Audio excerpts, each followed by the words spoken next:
શ્રી ગણેશાય નમઃ. સૌને મારા જય શ્રી કૃષ્ણ, જય અંબે. તો મિત્રો, પ્રભુ દર્શનમાં આપનું સ્વાગત છે. તો મિત્રો, આજના વિડીયોમાં આપણે ચૈત્ર સુદ પૂનમ એટલે માં બહુચરનો પ્રાકટ્ય દિવસ, એની કથા અને મહિમા સાંભળીશું. ચૈત્ર સુદ પૂનમના દિવસે માં બહુચરનો પ્રાકટ્ય દિવસ મનાવવામાં આવે છે. આ દિવસે બહુચરાજીમાં મહામેળો યોજાય છે અને માં બહુચરની ભવ્ય પાલખી યાત્રા નીકળે છે, જેમાં લાખો શ્રદ્ધાળુઓ જોડાય છે અને માની આરાધના કરે છે. માં આદ્ય શક્તિના સ્વરૂપમાં માતાજીની પૂજા કરવામાં આવે છે.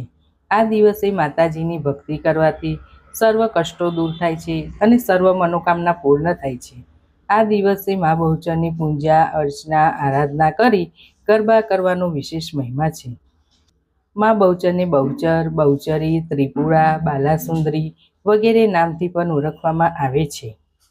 સંતાન પ્રાપ્તિ માટે પણ માતાના ચરણોમાં શીશ નમાવી ખોરો પાથરી શેર માટીની ખોટ પૂરી કરવા માટે માને રીઝવવામાં આવે છે.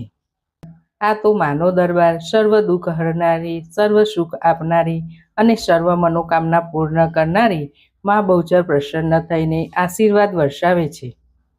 આ દિવસે માના દર્શન કરવા માટે દૂર દૂરથી ભક્તો ઉમટી પડે છે અને ઘણા લોકો તો પગપાળા પણ આવે છે અને બોલ મારી બહુચર જય જય બહુચર, બોલ મારી બહુચર જય જય બહુચર ના નારા લગાવે છે. હવે સાંભળીશું કથા.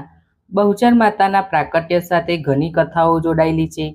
એમાંની એક પ્રખ્યાત કથા પ્રમાણે ગુજરાતના હળવદ તાલુકાના એક નાનકડા ગામમાં દેવલ આઈ અને બોપલ દેવાચારણને ત્યાં ચાર દેવી બુટ ભવાની મા, બલાડ માતા, બાલવી માતા અને બહુચર માતાનો અષાઢ સુદ બીજને દિવસે જન્મ થયો હતો અને ચૈત્ર સુદ પૂનમના દિવસે તેમનો પ્રાકટ્ય થયો હતો. એક દિવસ મા બહુચર અને તેમની બહેન વંજારા સમૂહ સાથે જતા હતા, ત્યારે બાપિયા નામના ડાકુએ તેમના કાફલા પર હુમલો કર્યો. ચારણોની પ્રથા પ્રમાણે જ્યારે કોઈ શક્તિશાળી શત્રુનો જો સામનો કરવાનો હોય ત્યારે તેઓ દુશ્મનના શરણમાં જવાને બદલે પોતાનો જીવ જાતે જ લઈ લેતા હતા, જેને ત્રાગુ કહેવામાં આવતું. અહીં ડાકુના શરણે જવાને બદલે મા બહુચર અને તેમની બહેને ત્રાગુ કર્યું અને પોતાના સ્તન જાતે જ વાઢી નાખ્યા અને ચારણનું લોહી છંટાયું. ત્યારે ચારણનું લોહી છંટાવું તેને ઘોર પાપ માનવામાં આવતો હતો. આથી ડાકુ બાપિયો શ્રાપિત થયો અને તે નપુંસક બની ગયો.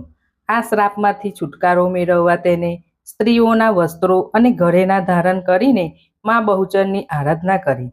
ત્યારે માતાજી પ્રસન્ન થયા અને પ્રગટ થયા અને તેને શ્રાપમાંથી મુક્તિ આપી. આથી કિન્નર જાતિના લોકો પણ મા બહુચરની ભાવભક્તિથી પૂજા અર્ચના કરે છે અને માતાને પોતાના આરાધ્ય દેવી માને છે.